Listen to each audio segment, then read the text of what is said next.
तो हमारे ही उनिहार है, हमारा सृजनहार, हमारे को बनाने वाला हमारे जैसा है, मनुष्य जैसा है।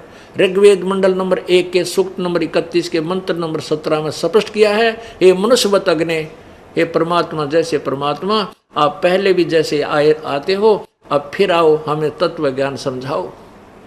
पवित्र बाइबल के उत्पत्ति ग्रंथ के 1 के 26 में, अध्याय 1 के 26 में मंत्र में लिखा है कि परमेश्वर ने मनुष्य को अपने स्वरूप में बनाया, अपने ही जैसा उत्पन्न किया, यानी परमात्मा मनुष्य दृश्य है। और 6 दिन में सृष्टि रची, 7वें दिन तख्त पर जा बैठा। इसी का प्रमाण पवित्र कुरान शरीफ के अंदर है, सूरत फुरकानी 25 आयत 52 से 59 में, कि वो कबीर नामक परमात्मा है जिसने 6 दिन में सृष्टि रची, 7वें दिन तख्त पर जा बैठा। वो पूर्ण परमात्मा है। उसकी खबर किसी बाखबर से पूछो।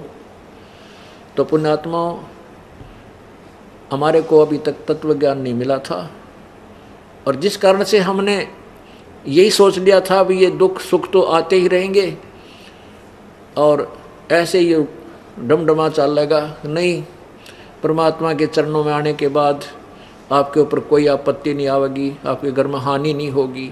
आपत्ति आवेगी तो को पहाड़ टूटना हो, सूली की सजा कांटे में टल जाएगी, जान जानी हो टांग टूट कर बच जाएगी। तो इस तरह की आपकी वो भी हमारी कुछ कमियां रह जाती हैं, जिस कारण से हम थोड़ा बहुत कष्ट इसलिए भी उठाना पड़ जाता है क्योंकि हम थोड़े हैं। एक घर में एक भाई ने या बहन ने, बेटी ने, बेटे ने नाम ले लिया, बाकी पूरा परिवार विरोधी है उसका, तो उसके नियमों को चलने नहीं देता।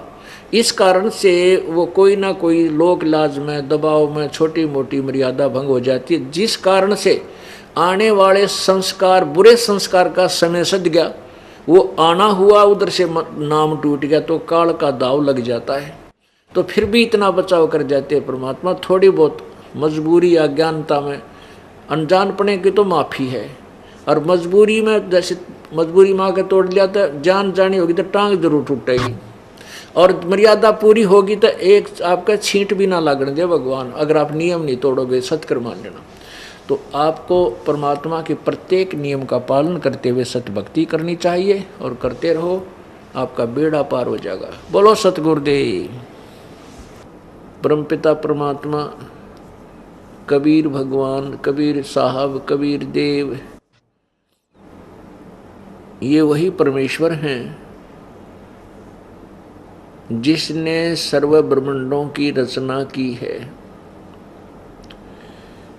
ये वही परमात्मा हैं जो बनारस में एक जुलाहे की भूमिका करने के लिए प्रकट हुए थे, सतलोक से सह शरीर आए थे। परमेश्वर ने आके हमें ये ज्ञान दिया है कि तुम काल के जाल में फंसे हुए हो, और यहाँ पर कोई भी प्राणी सुखी नहीं है। यहाँ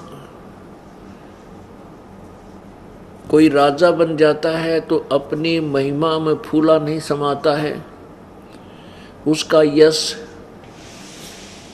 पृथ्वी पर फैल रहा होता है। परमात्मा कहते हैं, बंदी छोड़ कबीर परमेश्वर जी,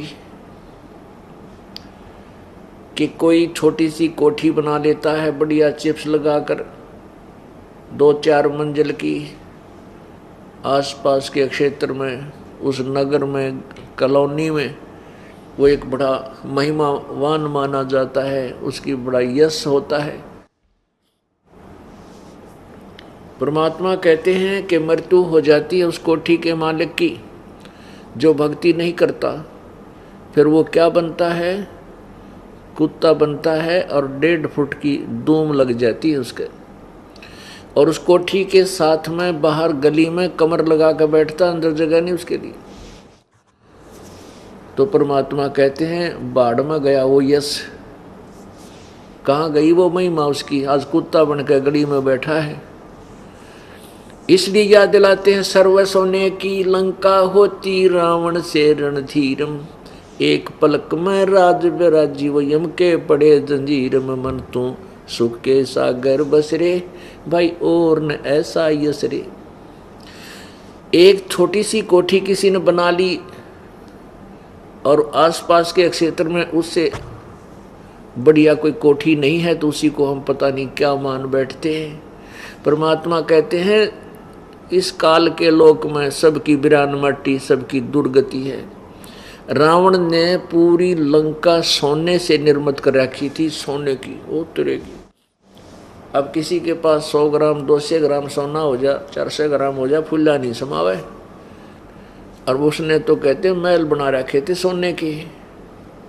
रावण की मंडियों में जैसे यहाँ बाजरे ज्वार और धान बिकते हैं, रावण यानी श्रीलंका के बाजारों में हीरे और मोती ऐसे बिका करते जैसे यहाँ धान और गेहूं और बाजरे ज्वार बिके।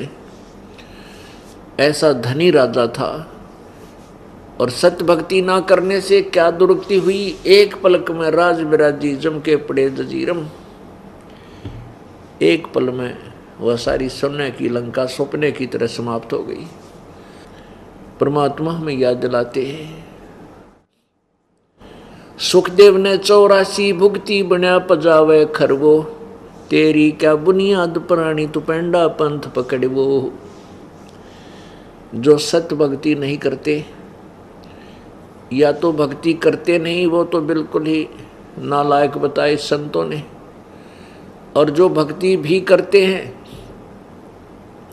और तीनों गुण रजगुण ब्रह्मा सतगुण विष्णु तमगुण शिव जी तक सीमित है या ब्रह्म तक सीमित है या परब्रह्म तक, परब्रह्म की तो भक्ति का किसी को पता ही नहीं परमेश्वर कबीर जी के अतिरिक्त। तो जो ब्रह्म तक भी सीमित हैं उनकी साधना से भी जन्म और मृत्यु और ये भिन्न भिन्न प्राणियों के शरीरों की योनियां, शरीरों में कष्ट, ये दुख भी अवश्यमेव भोगने पड़ेंगे। तो क्या बताते हैं कि या तो तुम साधना नहीं करते, वो बिल्कुल तुम्हारी मूर्खता और नालायकी है, और जो साधना तुम कर रहे हो वो भी ठीक नहीं। सुखदेव ने 84 भुगती बना पजावे खरवो। सुखदेव जैसे महर्षि वो भी 84 लाख योनियों में इन भिन्न भिन्न प्रकार के प्राणियों के शरीरों को प्राप्त हुए। सुखदेव ऋषि अपनी आप बीती सुनाते हुए कह रहे हैं अन्य ऋषियों को कि एक बार मैं गधे की योनि भोग रहा था, मैं अंधा हो गया, मेरे मालिक ने मुझे घर से निकाल दिया, 2 लठ मारे कमर में, चलता चलता चलता चलता रस्ते रस्ते जा करके जंगल में दूर निकल गया। वहाँ वन में एक गहरा नाला था पर उसकी चौड़ाई बहुत कम थी। मैं एकदम उस नाले के अंदर गिरने लगा तो मैंने जंप लगाना चाहा तो मैं उस नाले के बीच में फंस गया, गधे के रूप में, गधे की योनि में। और ऐसा फंस गया कि उसमें ना आगे जा सकूँ ना नीचे जा सकूँ, और आगे और पीछे अड़ गया उसमें। अब इतनी बहुत दूरी पर था वो स्थान, वो नाला, तो रास्ता, उस रास्ते से इक्का दुक्का व्यक्ति कहीं 1-2 दिन में आया करता था।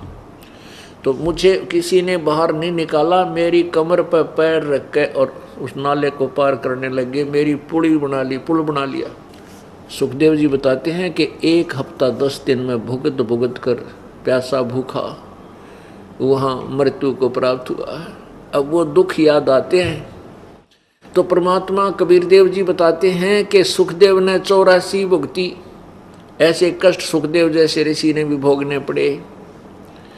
और बना पजावे खरवो, वो गधा बना, और तेरी क्या बुनियाद प्राणी तू पेंडा पंथ पकड़े। वो ए भोली आत्मा, तू साधना नहीं करता, और करता है तो ये शास्त्र विरुद्ध करता है, पूर्ण परमात्मा की भक्ति नहीं कर रहा है। जैसे गीता जी अध्याय नंबर 18 के श्लोक नंबर 62 में बताया है कि अर्जुन तू सर्वभाव से उस परमेश्वर की शरण में जा, उसकी कृपा से तो परम शांति और शाश्वत स्थान यानी सतलोक को प्राप्त होगा। तो वही परमात्मा हमें संदेश कर रहे हैं कि मन तू सुख के सागर बसरे, भाई और न ऐसा यसरे।